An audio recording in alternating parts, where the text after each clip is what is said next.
Olá, queridos irmãos, a graça e a paz do nosso Senhor Jesus seja com essa amada igreja. Parabéns pelos 2 anos de organização eclesiástica, parabéns pela obra do Senhor no meio de vós, e oro para que o nosso bondoso Pai continue fazendo frutífera as obras das mãos de vocês, que o Senhor seja mais e mais glorificado por meio dessa igreja e que o seu reino cresça por meio da vida dos irmãos. Registro também minha gratidão ao conselho da igreja, ao pastor Leonardo pelo convite, pelo apoio missionário que é fruto da provisão do Senhor na nossa vida como família e da generosidade do Senhor por meio de vós, que vocês continuem sendo generosos para a glória do Senhor. E pensando nessa ocasião, eu resolvi, orando ao Senhor, expor o texto de Apocalipse capítulo 5, se os irmãos podem abrir a Bíblia, em Apocalipse capítulo 5, no final nós vamos ter uma oportunidade de falar um pouco do trabalho e da família, mas minha família está ali, a Kelly, a Lisa, a Sara e o Davi, e é uma alegria estar com os irmãos nesses dias. Apocalipse capítulo 5, todo o capítulo, que não é muito grande, e o nosso tema de hoje, que nos guiará nessa exposição, é o Evangelho como motivador da obra missionária. O Evangelho como motivador da obra missionária. Apocalipse capítulo 5, versículo 1 diz assim: Vi na mão direita daquele que estava sentado no trono um livro escrito por dentro e por fora, de todo selado com 7 selos. Vi também um anjo forte que proclamava em grande voz: Quem é digno de abrir o livro e de lhe desatar os selos? Ora, nem no céu, nem na terra, nem debaixo da terra, ninguém podia abrir o livro, nem mesmo olhar para ele. E eu chorava muito, porque ninguém foi achado digno de abrir o livro e nem mesmo de olhar para ele. Todavia, um dos anciãos me disse: Não chores.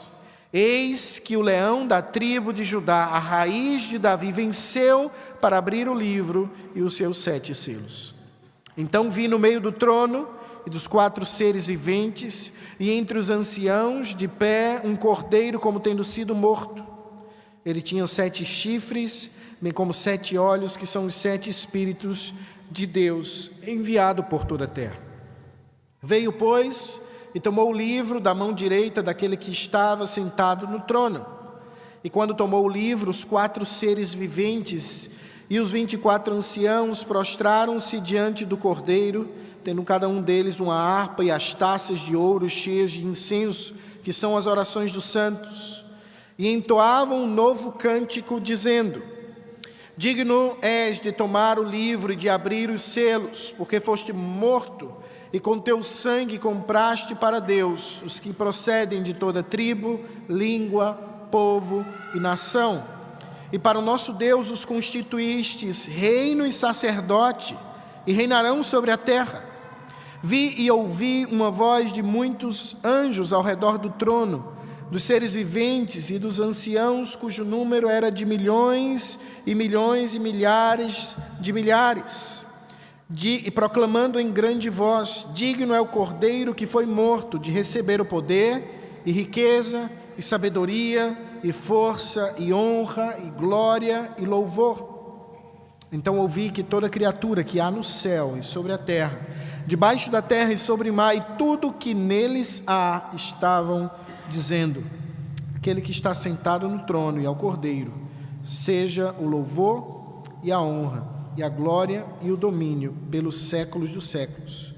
E os 4 seres viventes respondiam: Amém. Também os anciãos prostraram-se e adoraram. Até aqui a leitura da palavra. Vamos orar ao Senhor? Pai, eu te agradeço pelo privilégio que eu tenho de expor a tua palavra neste dia que é teu. Eu te peço, Senhor, que o teu Espírito ilumine as nossas mentes e corações.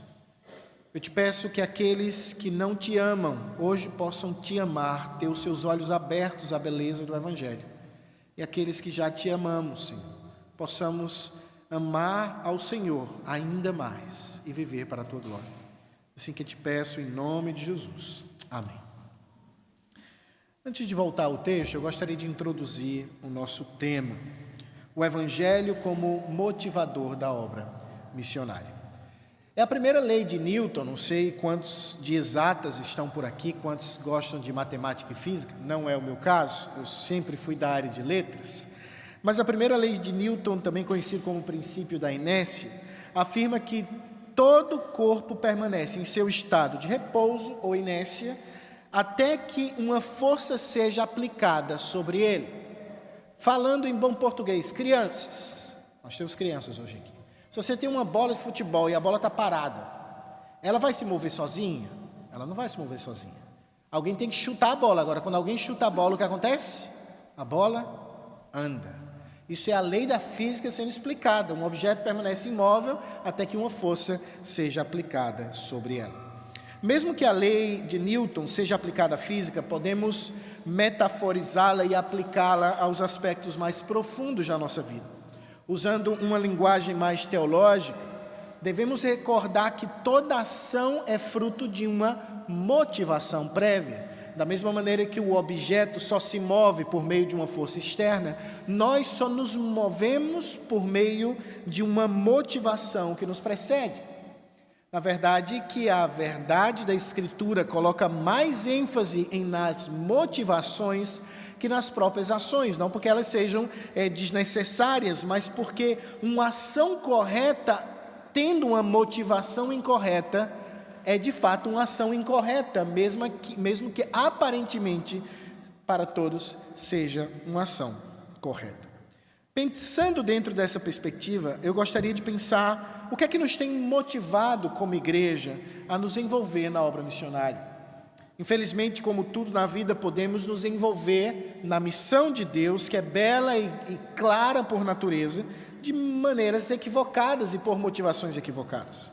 E creio que, de fato, assim tem sido ao longo das últimas décadas. Vejo algumas motivações muito comuns que levam crentes e igrejas a se envolverem na obra missionária, mas que de fato são motivações equivocadas. Eu gostaria de introduzir esse sermão de hoje citando algumas dessas reflexões.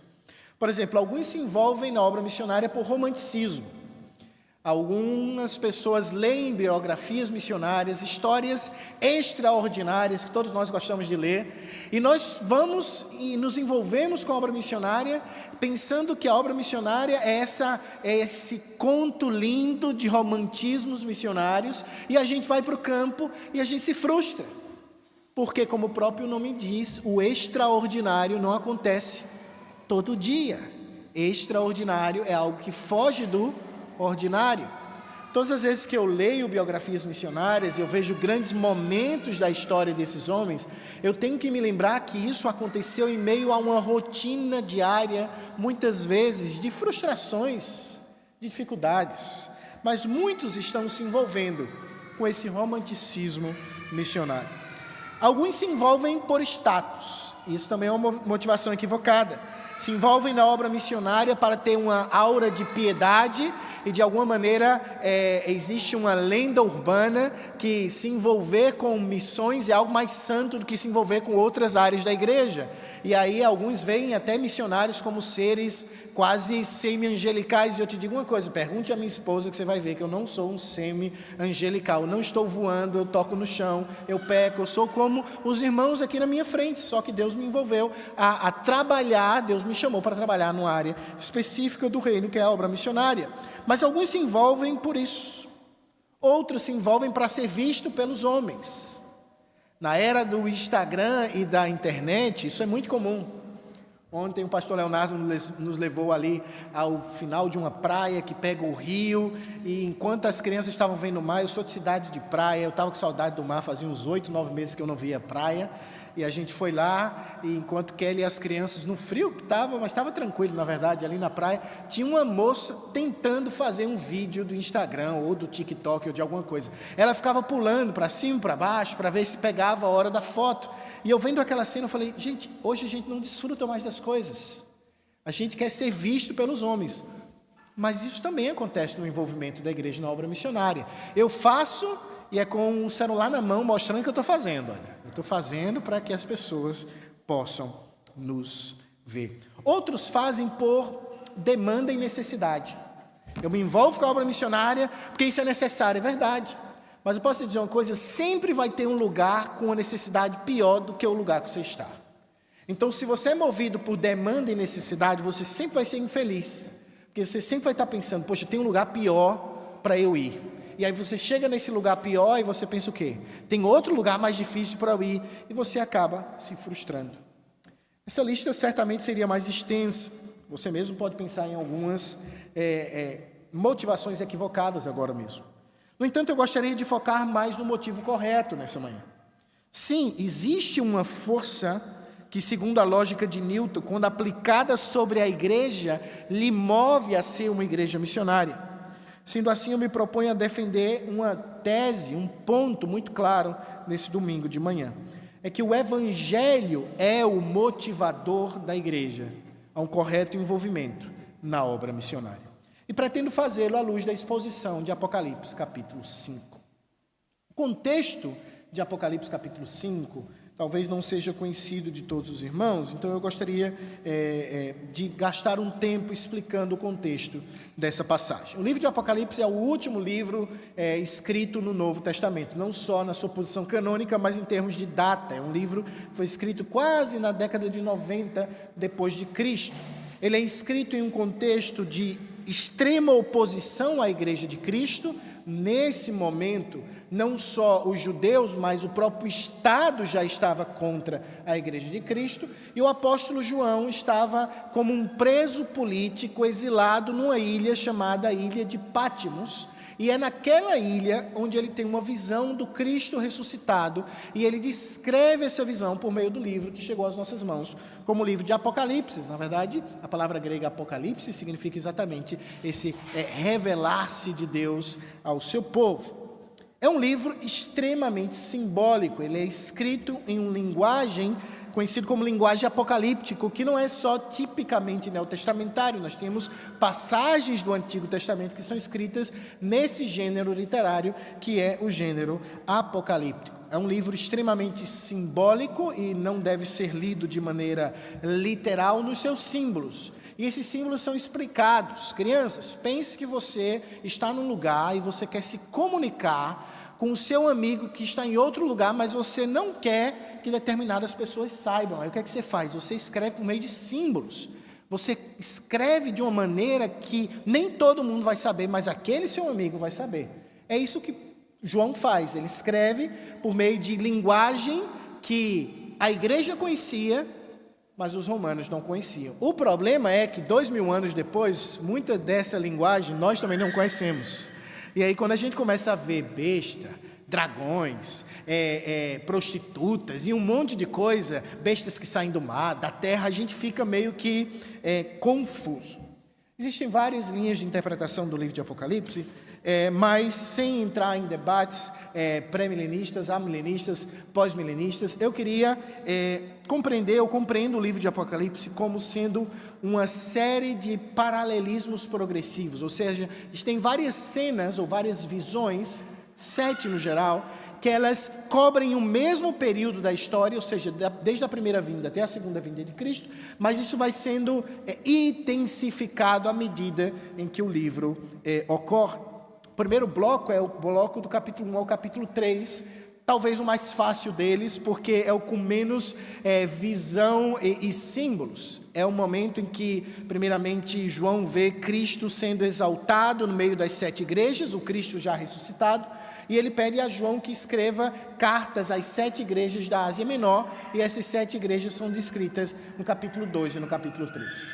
O nosso texto de hoje está no segundo bloco, no segundo momento do livro, onde agora o centro da história é o trono de Deus. O capítulo 4 é destinado para narrar o fato de que Deus está exaltado sobre o trono, e isso é importante, porque o bloco seguinte é um bloco já muito mais difícil, de flagelos, de dores, de dificuldades, e é como se João estivesse dizendo, olha, não se desesperem, porque há um trono por cima de todo o caos, há um trono que reina em cima de todas essas situações difíceis que vão acontecer. E o capítulo 5 está dentro dessa cena do trono, no momento em que aquele que está sentado no trono, Pai, tem um livro nas suas mãos e vai acontecer algo aqui. E esse algo que acontece nos ensina, creio eu, que o Evangelho é um motivador para o nosso envolvimento na obra missionária. Eu vou dividir o texto em 3 momentos, em 3 subcenas que nos ajudam a compreender essa verdade. A primeira dessas cenas, do versículo 1 ao versículo de número 4, eu vou chamar de o estado natural do homem é de total incapacidade. Essa é a primeira verdade que eu gostaria de trabalhar com os irmãos. O estado natural do homem é de total incapacidade. Voltemos ao versículo 1. Vi na mão direita daquele que estava sentado no trono um livro escrito por dentro e por fora, de todo selado com 7 selos. Temos então Deus, o Pai, sentado no trono, e na sua mão direita, a visão semítica fala que a mão direita é a destra de autoridade, aquele que está sentado no trono tem autoridade. Então é descrito que aquele que está sentado no trono, Deus, ele tem um livro escrito, um pergaminho escrito por dentro e por fora, de todo selado com os 7 selos. Teólogos do Novo Testamento e comentaristas compreendem que esse livro é basicamente a ideia da própria história da redenção.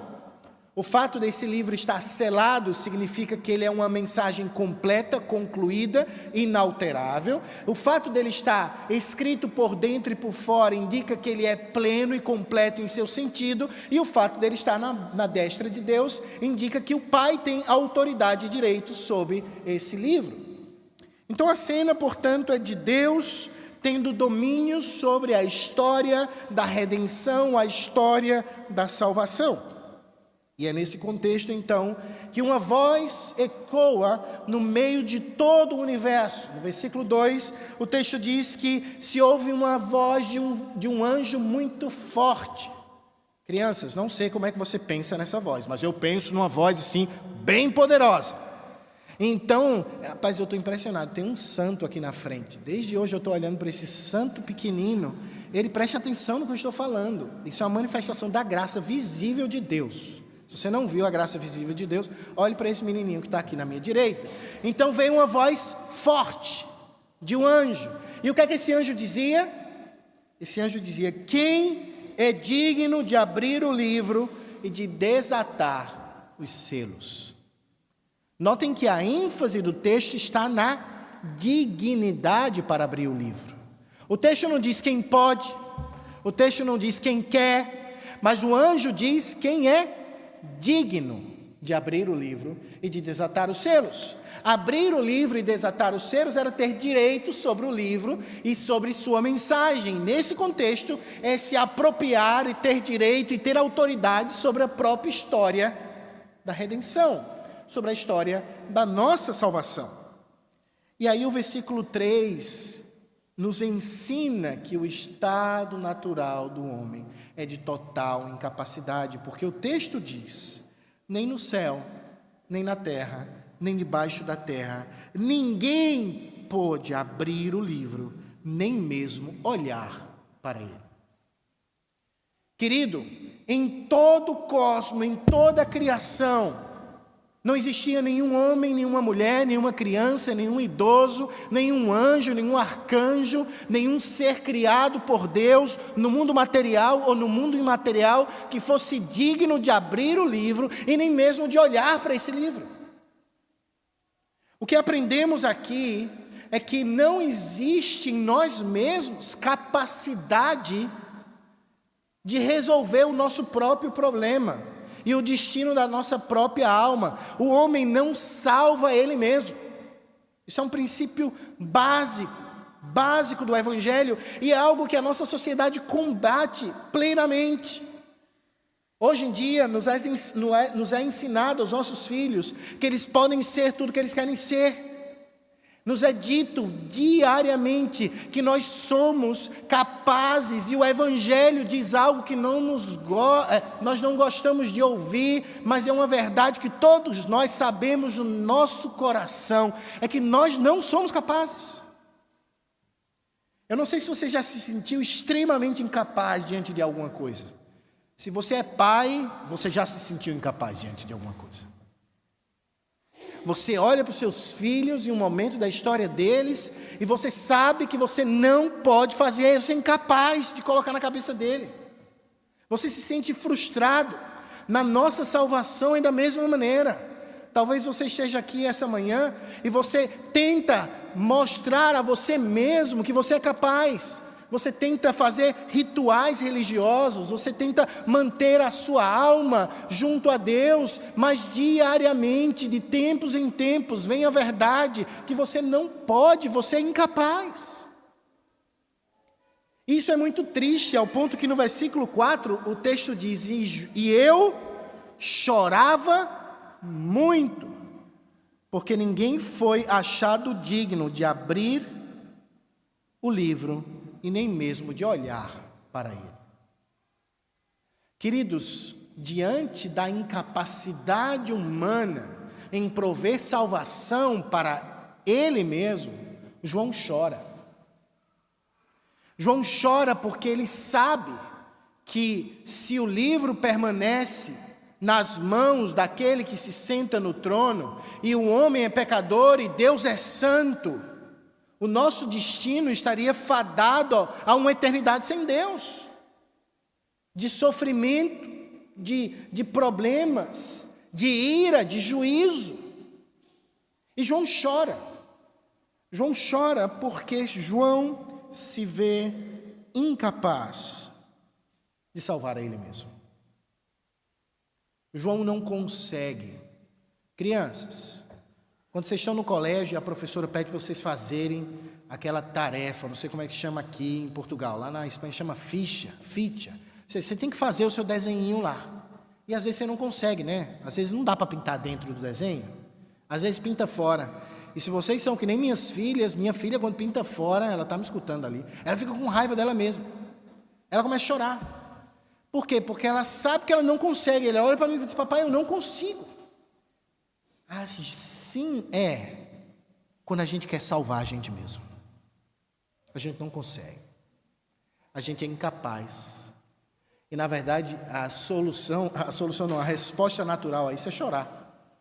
É chorar diante da incapacidade. Eu queria aplicar esse primeiro ponto do estado natural do homem, de total incapacidade, de algumas maneiras. O que é que tem a ver essa primeira verdade comigo e com você?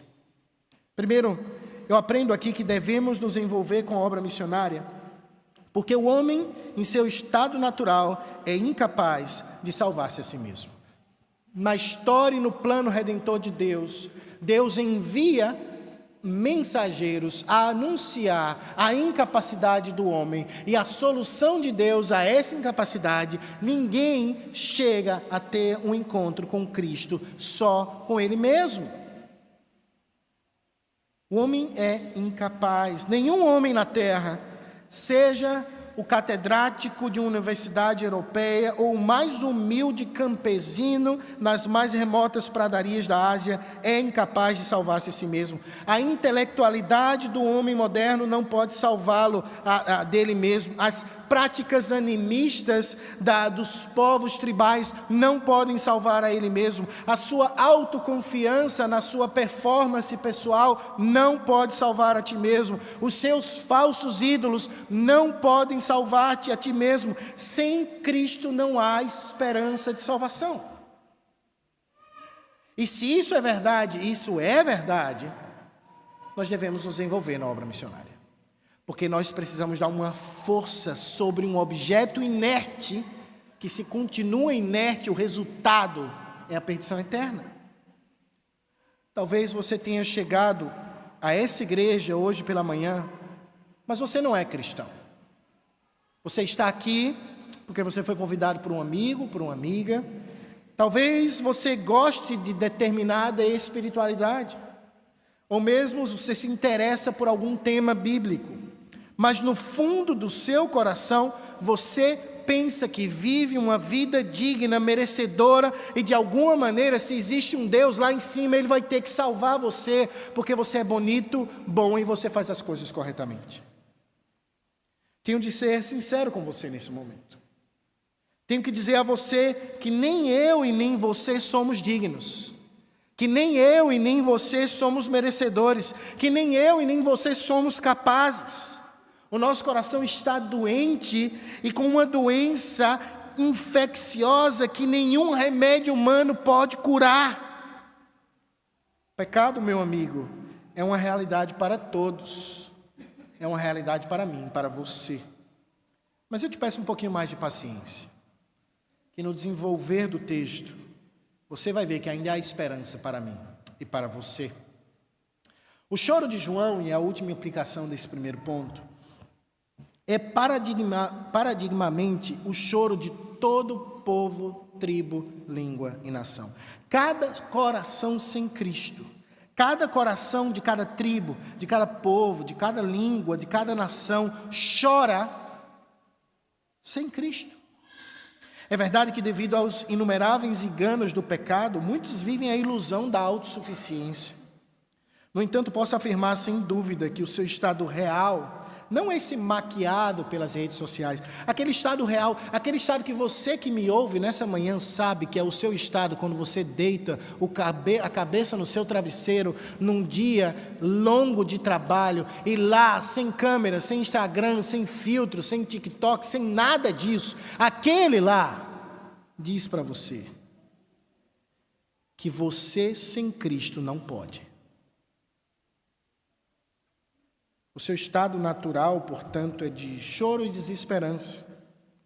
Sem Cristo não somos completos, pois nos falta aquele para quem fomos feitos e por meio de quem somos completos.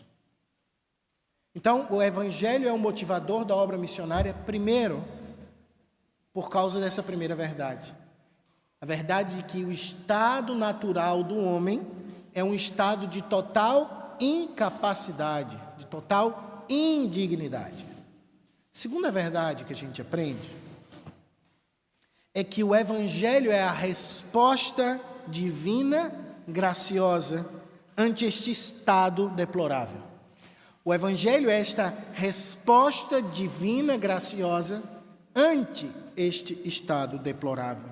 O versículo 5, ele é maravilhoso. Eu gosto de pronomes adversativos, eu gosto de coisas que mudam a história. Porque se a história fosse a história até o versículo 4, era uma história de choro, de desesperança, de silêncio. Ninguém falou que era digno. E aí, o texto começa no versículo 4. Todavia, um dos anciãos coloca a mão sobre João e diz a frase mais linda da nossa história. Não chores, João,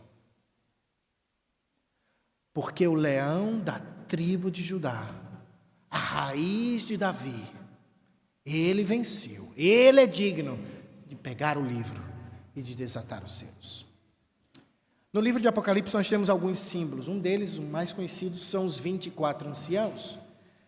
Basicamente, a visão mais clássica dessa interpretação é que os anciãos representariam os 12 patriarcas e os 12 apóstolos, representando a totalidade da igreja ao longo das duas dispensações. E é curioso notar que quem fala para João não chorar, dentro dessa perspectiva, então, é a própria igreja. A igreja, representada pelos anciãos, por um dos anciãos, fala a João, não chore, João. Mas ele não diz, João, não chore porque você vai conseguir, cara. Não é isso que o texto diz. O texto diz, João, não chora não porque, olha, tu vai conseguir porque tu eres capaz, né? Vamos lá que a gente vai conseguir. Não, o texto diz, João, não chore, porque alguém fez por você, João, o que você não pode fazer por você mesmo. João, não chore, porque você é incapaz, João, mas existe alguém que é capaz. João, não chore, João, não porque você não seja digno de chorar, você é digno de chorar porque de fato somos deploráveis sem Deus, mas João, não chore, porque a raiz de Davi, o leão da tribo de Judá, ele venceu e ele é digno de abrir o livro e ele é digno de desatar os selos. E aqui tem uma imagem clara de Cristo como sendo a resposta divina antes do caos humano. A expressão leão da tribo de Judá ela vem do contexto de Gênesis 49, da bênção de Jacó aos seus filhos, e ali vemos a promessa de que de Judá viria o leão que reinaria, que bradaria, que seria responsável por levar a semente prometida do Redentor à sua conclusão. Cristo é o leão da tribo de Judá. Ele veio como cordeiro, mas o cordeiro é o leão. Ele é digno, nós somos incapazes, mas ele é capaz. Mas esse leão, ele é a raiz de Davi. Aqui a gente lembra de outra promessa. 2 Samuel capítulo 7, diz que quando Deus vai referendar o pacto com Davi, ele promete que o cetro de justiça nunca se apartaria da casa de Davi. Davi morreu, queridos.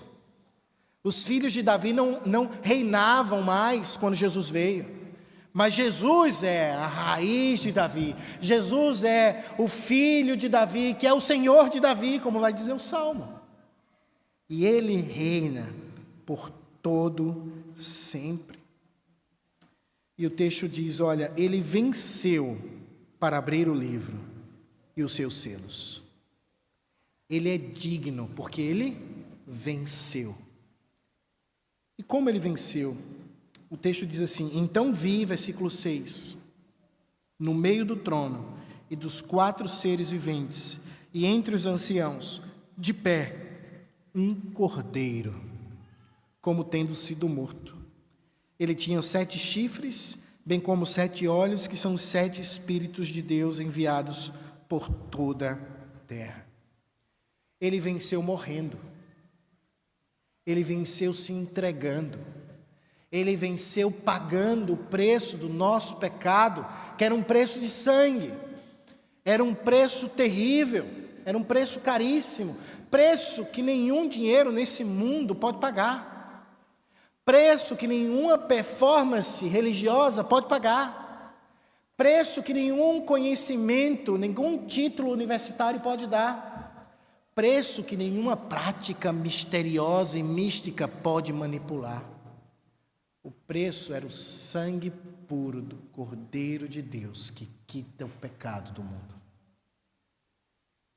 É interessante que o texto diz que ele era um cordeiro como tendo sido morto. A figura do cordeiro é muito importante dentro do mundo judaico do Antigo Testamento, porque o cordeiro era o animal por meio do qual o pecado do povo era expiado. Ou melhor dizendo, era o animal por meio do qual o pecado do povo era simbolicamente expiado, porque o autor aos Hebreus vai lembrar que aqueles sacrifícios não purificavam, mas eles apontavam para um sacrifício perfeito, que foi feito de uma vez por todas, Jesus Cristo, o nosso Redentor. Ele é o Cordeiro que venceu, como tendo sido morto, mas agora ele é glorioso e poderoso. O texto diz que ele tem 7 chifres, a palavra chifre em grego indica poder e força, ele é completamente poderoso. 7 olhos indica a onisciência, ele sabe todas as coisas, e os 7 espíritos indicariam a plenitude do Espírito na sua vida. Ele é esse Cristo, ele é esse Deus, ele é a resposta para a minha incapacidade e para a tua incapacidade. Por isso nós devemos nos envolver na obra missionária. Este é aquele que é digno, este é o único capaz de se acercar ao trono de Deus e tomar o livro das suas mãos. Lembra da primeira parte da cena? Ninguém podia nem olhar para o livro. E aí agora entra Cristo, e ele não só olha para o livro, ele entra na presença do trono do Deus Todo-Poderoso, e ele toma o livro nas suas mãos. Ele tem autoridade sobre a minha história e sobre a tua história. Se somos salvos por causa dele, por graça dele, por misericórdia dele. Ele conquistou o direito sobre a nossa salvação eterna. Algumas implicações, algumas aplicações dessa segunda parte. Devemos nos envolver com a obra missionária, porque o Evangelho é a graciosa resposta de Deus ante nossa incapacidade e indignidade. Agora há pouco eu falei para você que você não é capaz, você não é merecedor e você não pode. Mas a boa notícia do Evangelho é que Cristo é capaz. Nós somos fracos, mas Ele é forte. Nós somos pecadores, mas Ele é santo. Nós somos indignos, mas Ele é digno. Nós somos imperfeitos, mas Ele é perfeito. O Evangelho exalta Cristo como único meio pelo qual o homem pecador pode ser restaurado à comunhão com Deus. O Evangelho te chama nessa manhã a você abandonar o seu intento falido de salvar a você mesmo. O Evangelho nessa manhã te chama a renunciar e a abandonar essas práticas que você faz no mais profundo do seu coração, para que Deus te ame, para que Deus te aceite, para que você seja salvo. Ele chama você a deixar tudo e abraçar a Cristo, o único que é digno de abrir o livro e desatar os selos. Ele te chama a deixar tudo e renunciar tudo e abraçar o Cordeiro de Deus que tira o pecado do mundo, nosso Salvador Jesus Cristo. Querido irmão, nós não podemos, mas Cristo pode. Há uma frase da Escritura que ela é muito mal compreendida, né? É a famosa frase, para o homem é impossível, mas para Deus tudo é possível. Normalmente a gente pensa nessa frase à luz de uma crise financeira muito complicada, à luz de uma doença incurável, um diagnóstico terrível. E eu creio que podemos aplicar isso a essas coisas de maneira secundária, mas sempre lembrando de algo. A palavra é dita num contexto do Evangelho do jovem rico. E para os discípulos de Jesus, aquele cara era um modelo de religiosidade e espiritualidade. Ele deveria ser salvo. E aí Jesus diz para ele algo que fica triste, ele sai de cena triste, e os discípulos ficam mais tristes que o camarada, porque os discípulos ficam assim: se ele não pode ser salvo, quem pode ser salvo? E aí Jesus olha para ele e diz: é verdade, é impossível para o homem, mas para Deus nada é impossível. A tua doença incurável pode ser curada porque Deus foi capaz de te salvar. A tua crise financeira pode ser solucionada porque foi Deus capaz de te salvar. Porque o problema mais difícil da nossa história não é a doença incurável, não é a crise financeira, não é o teu problema familiar, é o nosso estado ante Deus. E se Deus foi capaz de me salvar, Ele é capaz de fazer todas as outras coisas para a sua glória. Podemos nos envolver com a obra missionária porque Cristo morreu, mas não permaneceu morto. É interessante que o texto diz: era um cordeiro como se tivesse sido morto. A ideia da imagem era um cordeiro que tinha marcas de que morreu, mas não estava mais morto. Esse é o nosso Cristo, meus irmãos. Nós adoramos um Cristo que vive pelos séculos dos séculos. Vivemos em um continente cheio de história. Eu sou apaixonado pela história. Eu entro nas igrejas, e algum tempo atrás eu estava em Granada, uma cidade no sul da Espanha, e eu entrei na Catedral de Granada, entrei com as crianças, e lá tinha várias obras de arte, várias coisas bonitas, e no centro da igreja tinha aquele Cristo crucificado, martirizado, o Cristo da paixão, aquele Cristo com aquelas marcas, e as crianças falaram: olha, é Jesus e tal, e eu olhava para ele e falei: olha, mas o nosso Jesus não é esse Jesus, porque o nosso Jesus está vivo pelos séculos dos séculos. Ele vive e reina eternamente. Eu não adoro um Deus morto, eu adoro um Deus que morreu, mas ao terceiro dia ressuscitou, e vivo está pelos séculos dos séculos, reinando em seu trono, e nada e nem ninguém pode deter o Cristo do Evangelho. Uma das razões, portanto, mais belas que temos para nos envolver para o avanço do reino por meio da obra missionária é o fato de que Cristo é digno. Um dos movimentos missionários mais fortes dos últimos séculos, o movimento morável, que tinha lá suas dificuldades teológicas, mas eles tinham um lema muito importante. O lema, o símbolo do movimento morável era um cordeiro traspassado, e a ideia básica era: o cordeiro venceu, ele é digno. Vamos, se o cordeiro venceu e ele é digno, a gente deve ir. Se o Cordeiro venceu e ele é digno, a gente deve invadir cada ruazinha da cidade do Porto, de Matozinhos, de Gaia. Estou aprendendo os nomes da cidade aqui, viu? Passos de Ferreira, de cada lugar de Portugal, porque Cristo venceu e ele é digno, e a gente precisa trazer para ele o preço do seu resgate. Tem gente nessas ruas que foram amadas por Cristo, salvas por Cristo. O pecado deles foi pago na cruz do Calvário, mas eles não sabem. A gente precisa trazer por aprisco do Senhor as ovelhas que estão longe de casa. A última parte, já vimos duas razões que nos levam a entender que o Evangelho é o grande motivador da obra missionária. Primeiro, o estado natural do homem é de total incapacidade. Segundo, o Evangelho é a resposta divina, graciosa ante a deplorável natureza humana. E por último, nós aprendemos que a resposta esperada de um coração redimido é a adoração.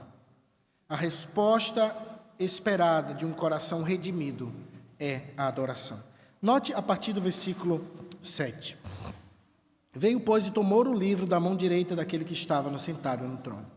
E quando tomou o livro, os 4 seres viventes, que são uma referência a seres angelicais, os 24 anciãos, representando a totalidade do povo de Deus na antiga e na nova aliança, prostram-se diante do Cordeiro, tendo cada um deles harpas nas mãos, indicando de fato a alegria da musicalidade, taças de ouro, que aqui a ideia que são as orações dos santos, e entoavam um novo cântico, dizendo.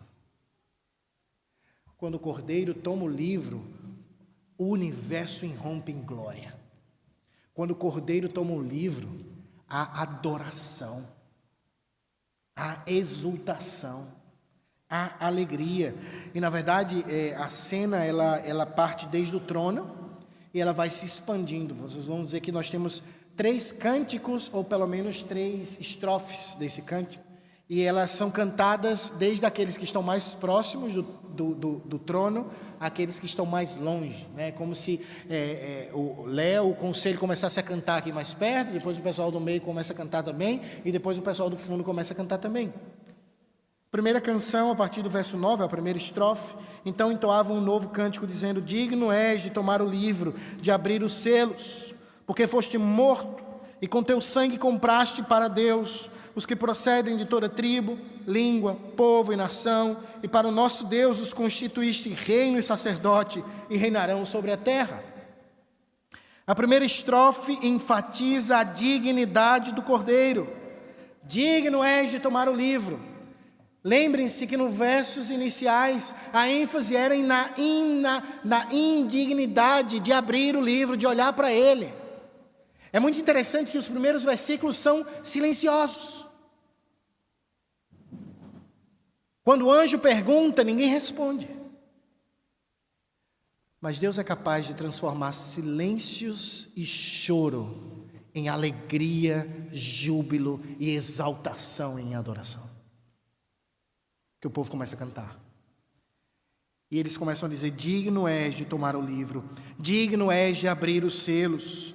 Por que ele é digno? O texto diz: porque foste morto, e com teu sangue compraste para Deus. Ele é digno, porque ele morreu, e por meio do seu sangue precioso, que o apóstolo Pedro vai dizer, mais precioso do que o ouro, do que a pedra preciosa, este Cordeiro morreu e derramou o seu sangue, e colocou como propiciação pelo pecado de muitos, daqueles a quem ele amou antes da fundação do mundo, e pelo seu sangue ele comprou. Palavra muito forte. A palavra redenção era uma palavra usada no contexto grego para quando um proprietário, uma pessoa ia numa praça de escravos, no contexto da Grécia e da Roma antiga, e essa pessoa comprava um escravo para colocar esse escravo em liberdade. A palavra usada era redimir. Ele compra para libertar. É essa palavra usada. Ele nos comprou. E é muito, muito legal o texto que diz: porque foste morto e com teu sangue compraste para Deus. Compraste para Deus. Pessoas que procedem, aí o texto diz, de toda tribo, língua, povo e nação.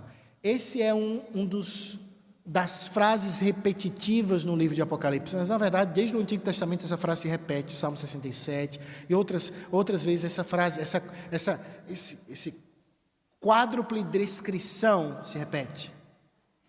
Ela indica que o Cordeiro comprou para Deus pessoas de todos os povos, e Ele constituiu para o nosso Deus reino e sacerdote, e eles reinarão sobre a terra.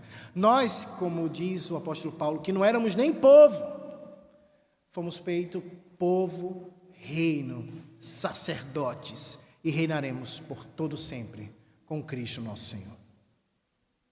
E a festa continua, e a adoração continua.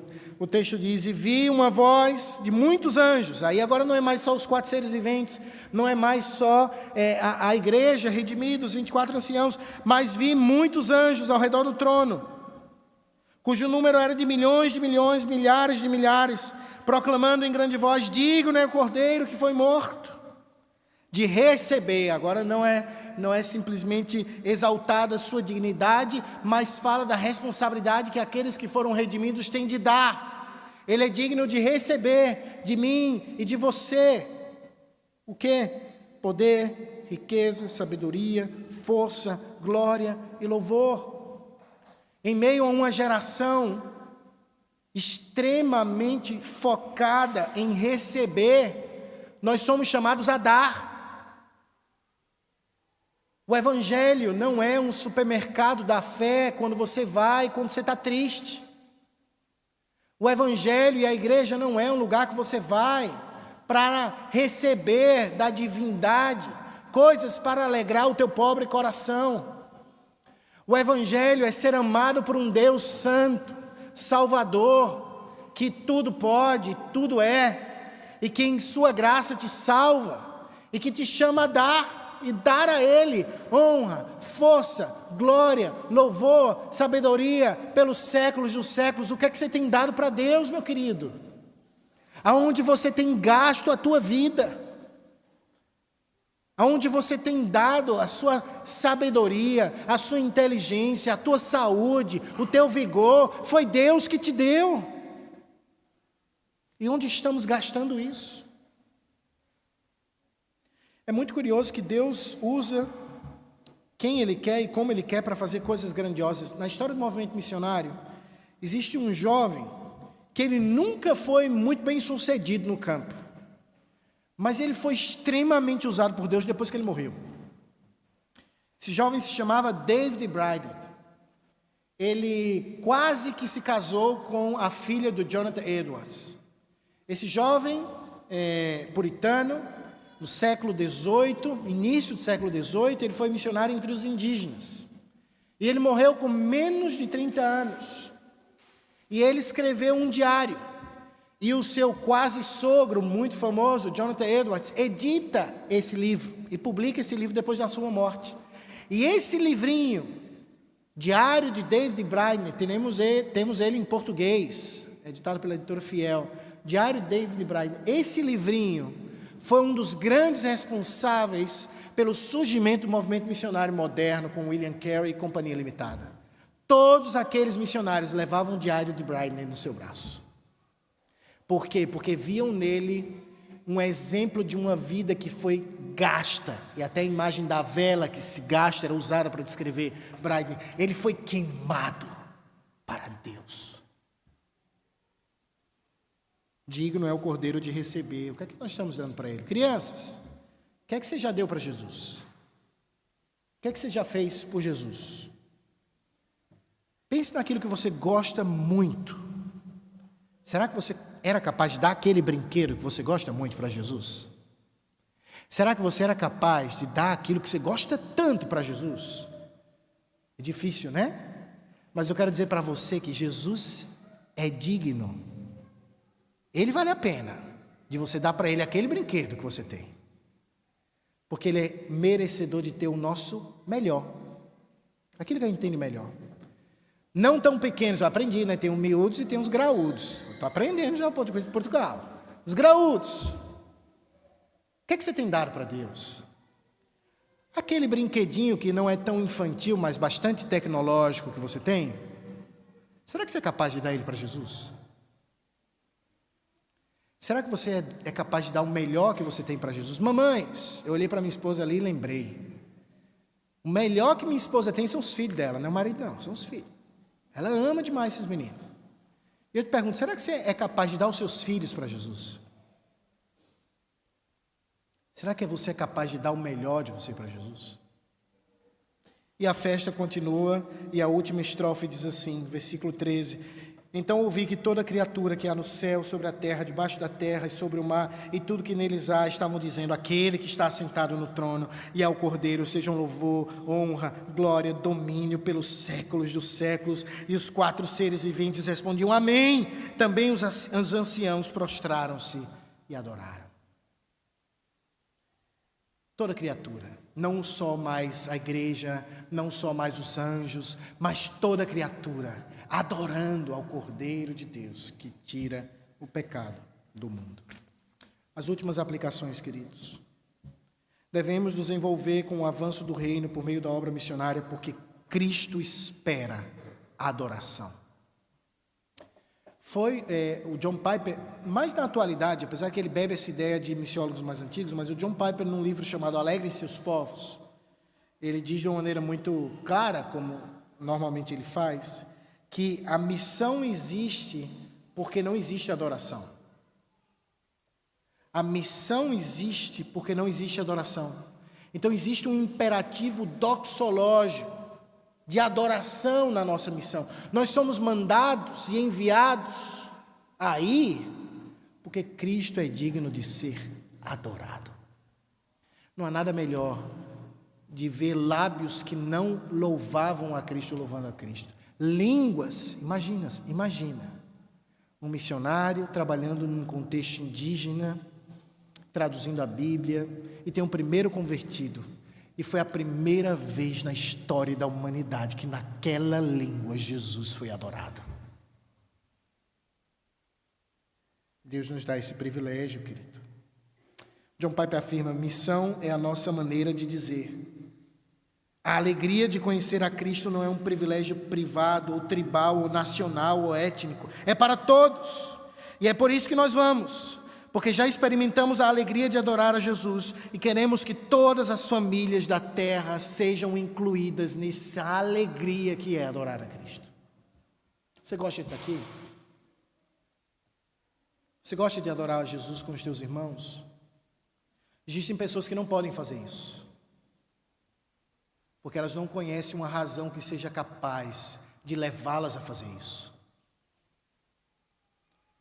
Querido, como você pessoalmente tem respondido ao Evangelho de Cristo? Agora eu falo para você que está aqui. Existem pelo menos 3 maneiras de reagir-se ao Evangelho. E somente uma delas é a esperada. Você pode reagir ao Evangelho rejeitando o Evangelho, claramente, deliberadamente: não quero isso para mim. Isso é uma reação. Você pode reagir ao Evangelho sendo indiferente, dizendo: isso não é para mim, isso não tem a ver com a minha vida. A indiferença é uma resposta, e eu te digo que é uma resposta das mais comuns do nosso dia. Mas existe uma terceira resposta, e minha oração e anelo é para que essa resposta se atue. Quando você ouve o Evangelho da graça de Cristo, você se rende a Deus em adoração.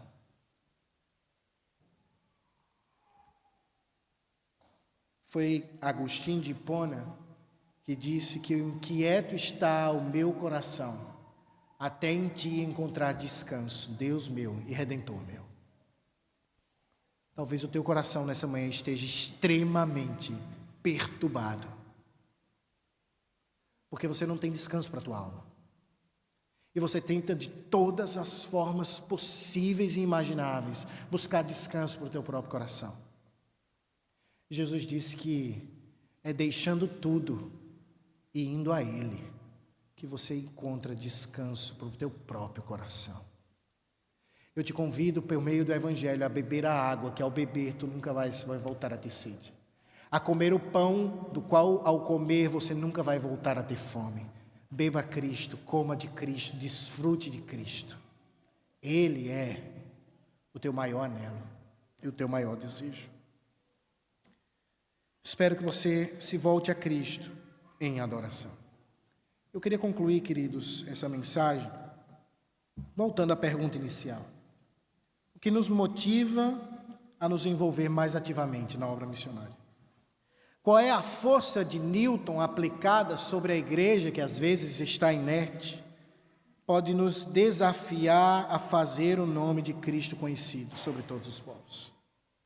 De fato, como vimos hoje, por meio da exposição, somente o Evangelho é o motivador genuíno do nosso envolvimento missionário.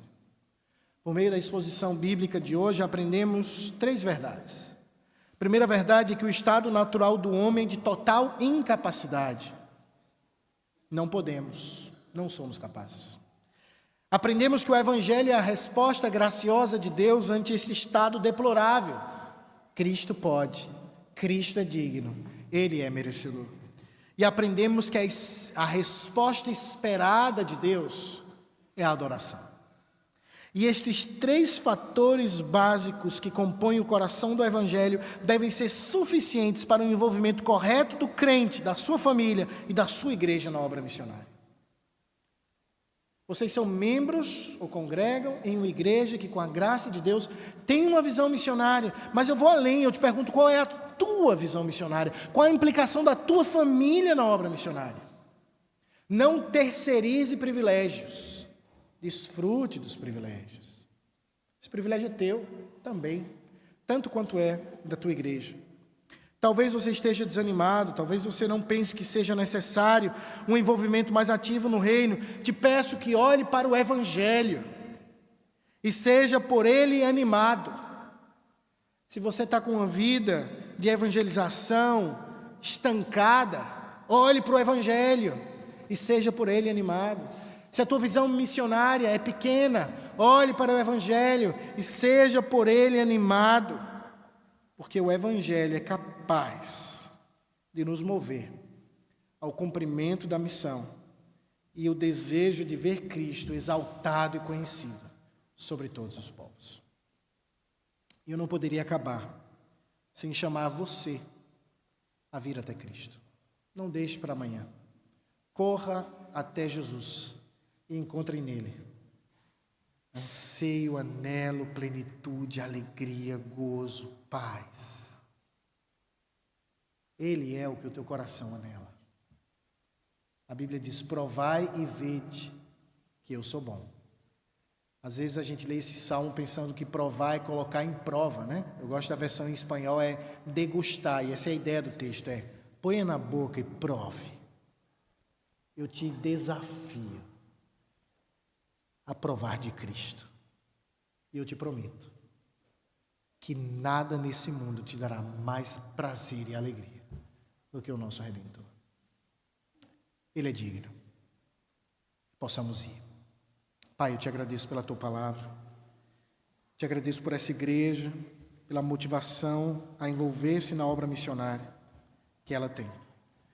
E eu te peço, Senhor, que o Senhor nos faça mais e mais missionários para a tua glória. Assim que eu te peço, em nome de Jesus, convence os que aqui estão, que não te conhecem, de todo pecado, justiça e juízo, e que hoje seja dia de salvação e festa no céu. Assim que eu te peço, em nome de Jesus. Amém.